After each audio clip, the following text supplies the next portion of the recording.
How about that for an introduction? This is Workshop Wasteland 6-cycle oddball build series, video number 18. We are calling it done. I'm going to start this up here in a moment and show you it running. First, I'm going to walk you through what the 6 cycles, which to me is really 5 cycles of the valves and all of that. It's really a 5-cycle engine in my opinion. I'm not sure what the extra 6th cycle would be, but either way, I'm going to show you how it all works. I am still going to paint or powder coat this engine. I'll probably make a video at some point of like it on a nice wooden box with the electronics all hidden and it painted and all of that. So I'll probably do that down the road. I wanted to get this build series done and over with. I don't want to be one of those people that just drag something on for the sake of dragging it on, you know, for views or whatever. And also, on top of that, I really want to start another engine. So if you have anything that you would like to see or any projects that you would be interested in me doing, by all means, drop it in the comments down below and I'll see if I can't squeeze something in. One person was mentioning a PM Research steam engine. I did build their generator kit. It was a fantastic little kit. I'm debating ordering a steam engine. I believe it's the steam engine number 6 is like 150 bucks. So I'm debating that.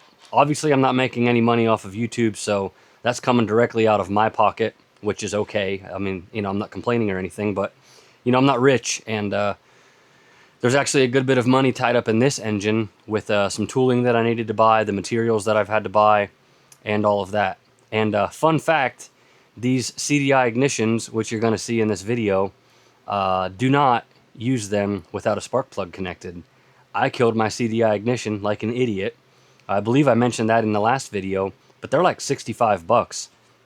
But either way, we have a new one. We're about to start this thing up.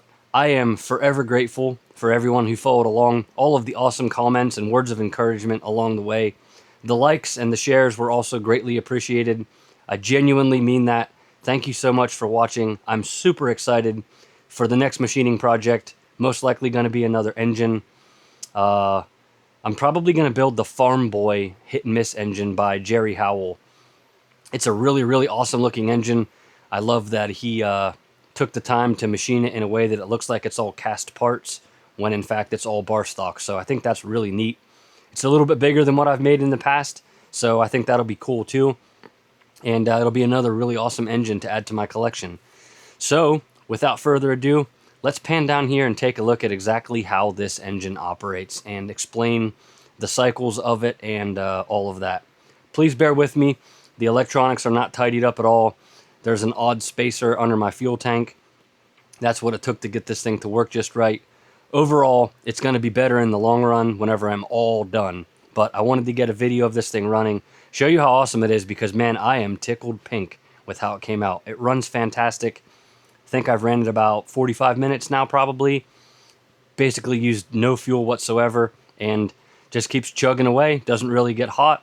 And yeah, it's a really awesome little engine. I'd encourage you to build one yourself, or many of the other Philip Duclos engines that he has in his books. Everything that I've done of his so far was perfect. Really great plans, really easy to build, pretty basic machining tasks.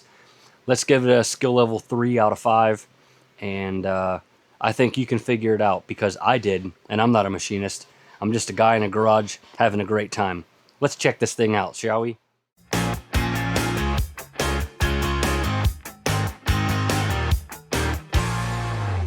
Okay, so it's going to be hard to show you absolutely everything here. As you can see, this cluttered up mess is the electronics.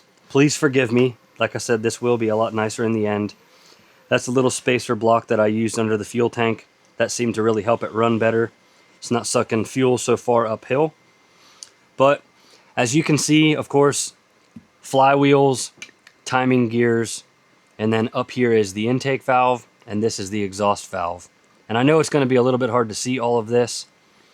I'll zoom the video in as best as I can and make it so you can see as much of this as possible. But exhaust valve, which is the only one driven by the cam, which you can see, there's the cam lobe. So it's opening and closing the exhaust valve. Okay? So the intake valve works purely off of suction. On the intake stroke, the air rushing in the bottom will pull the valve open to allow air and fuel into the engine. Alright, so this is top dead center on the compression stroke, which would be the stroke where it's going to fire. So right now the magnet is down here where the Hall effect sensor is behind this gear, and it's going to go bang, and it's going to give you one burst of energy or one burst of power. This is going to rotate back. So this would be whenever you think about a 4-cycle engine, you have intake, compression, power, exhaust.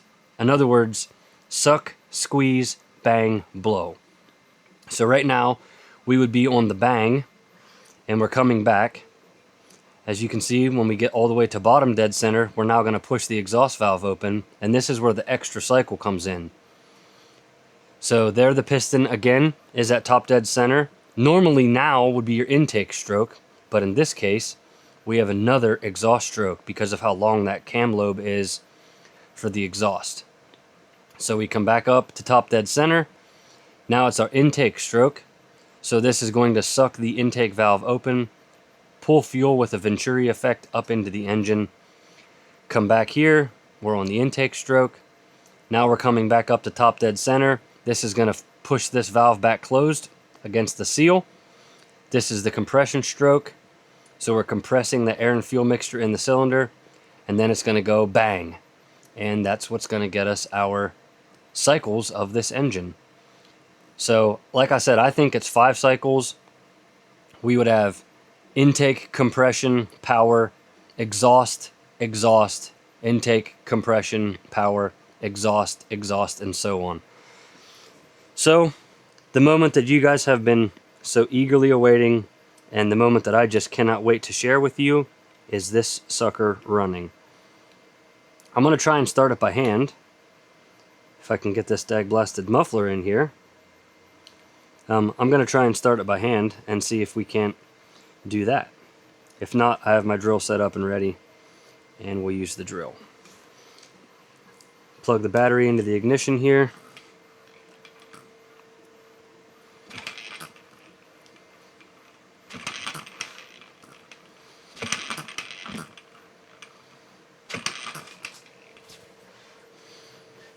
Of course, I could start it by hand 9.5 times out of 10, but when you have the camera rolling, there's no way it'll start by hand. That's okay though.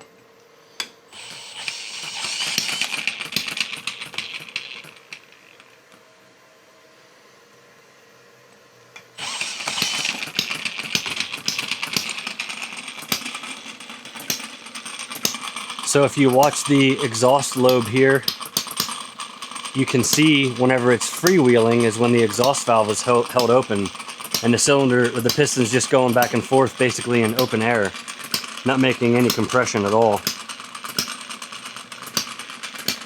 And there it is. Runs like a champ. Sorry about the noisy gears. After I shut it down, I'll explain to you what happened with that.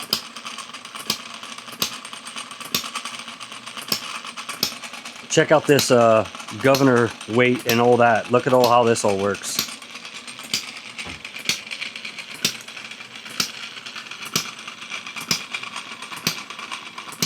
So you can see how that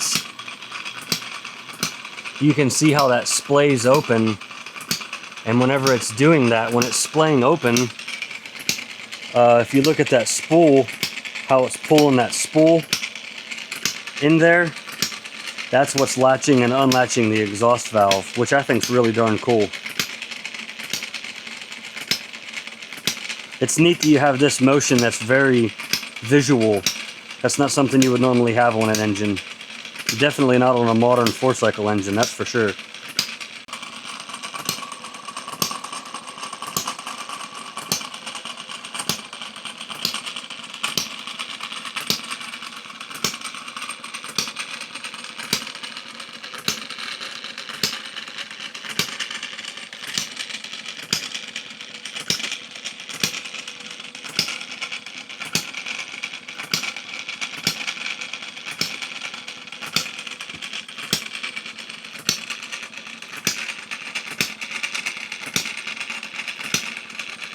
As you can see, the run out in the flywheels isn't too bad.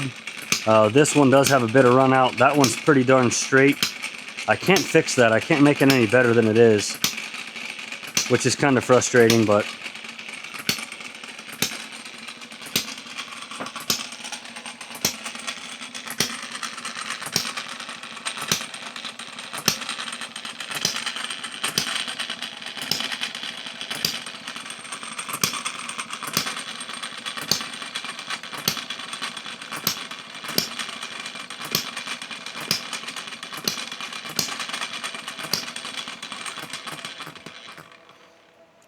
shut the fuel off and it shuts down. Pretty darn neat. I impressed myself with this one. Well, there we are. Absolutely smashing success. I'm over the moon excited about this. I think it's really cool that I was able to share this with all of you on YouTube. Huge shout out to the folks that's commented along the way and continue to follow this journey. Like I've said in the past, I am by no means an expert machinist. I'm just a guy in a garage having an absolute blast machining. I've dabbled with a lot of hobbies. This one absolutely bit me bad, and I cannot stop. I would really truly encourage everybody to look into something like this. You need a hobby. It doesn't need to be machining. Find something cool to do and just enjoy it. Have fun with it. It doesn't have to be expensive, but I'm having an absolute blast. I said while the engine was running, I was going to explain to you about the gears. So the small gear on the crankshaft is cut with a 14 degree or 14.5 degree pressure angle, and the larger gear is cut with a 20 degree pressure angle. I'm not going to go down the rabbit hole of what that means, but just understand that the mesh of the gears as they're rotating is not perfect, and it's my mistake. I ordered the wrong cutter for the larger gear. I already had the one for the smaller gear, and I had one for the larger gear too, but it was terribly, terribly dull. I tried to sharpen it. I couldn't get it to work. It wasn't going to cut the gear, and I don't have the means to actually sharpen it professionally by any means, but I tried because what did I have to lose? It already didn't work, and it still doesn't work. But so I ordered a new one. I didn't catch the pressure angle being different, and like I said, now the gears don't mesh correctly. I'm kind of bummed about it. They're actually really expensive cutters. I think that one cutter was like 90 bucks, which is kind of a lot of money.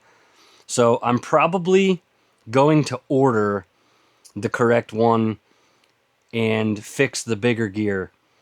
As much as I hate to do that, it's sort of a waste of material. I really also hate the way it sounds, and I'm better than that. Like, again, it was an innocent mistake. I didn't do it on purpose, of course, but I kind of hate how it sounds. And like I said, I think I'm a better machinist than that. Obviously, the gears work, so I did something correct, but I just don't like the way it sounds, and I don't want to keep it like that. Like I said earlier, I am going to powder coat this. I am going to build a nice wooden box for it to be on, and then sometime in the future, I'll probably put up a this engine runs Zen video and maybe have it connected to something like my little generator or, I don't know, something. But as always, thank you for tuning in and watching all of these videos. And I just wanted to end this with a huge shout out to Mr. Joe Higgins. I will do my best to drop down in the video description a link to his channel. I didn't follow everything he did step by step, but I did watch all of his videos on this engine and then put some of my own interpretation into that. He is a fantastic machinist. I think it's really awesome that he does all of the videos that he's doing. He machined 2 of these engines at the same time. One for kind of a, okay, this is what I need to do, this works, and then the second one to show you for the videos. He's machining my other engine that I built, the odds and ends hit and miss engine. He's machining 2 of those right now on his channel. That's pretty darn commendable. That's a lot of money put out to machine something just to show folks on YouTube. So if you're not subscribed to him, please go check out his videos. He is just a wealth of knowledge. The man is very, very smart, and something about his videos, I just love watching them. I guess he's soothing to listen to, and the person that edits his videos, I forget what his name is, maybe John, seems to do a really, really good job. I like that he shows all the important stuff, but, you know, it's not drug on for hours and hours. So, again, thank you for watching. Thank you for tuning in. I'm super excited for the next project coming up. Please stay tuned for that. Hopefully you enjoyed this. If you did and you're not subscribed, please subscribe. If you did like this, please hit the like button. And don't forget to hit the notification bell so you know when my next project starts, because I'm sure you don't want to miss that. We'll see you in the next set of videos. I hope you all have a fantastic night. We will see you soon.